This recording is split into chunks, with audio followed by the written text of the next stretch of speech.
J-Pops Baby Donuts. Ang cute nila, ang cute. Rainoma. Ayan.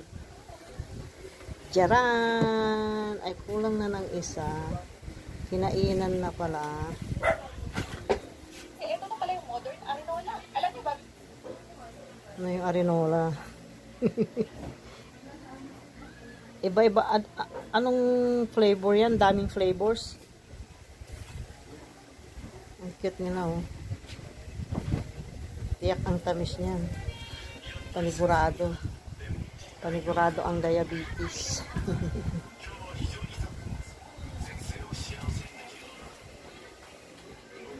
Ayan. Kain na tayo ng J-Pops Donuts. Jayco by Jayco. Binanggit mo.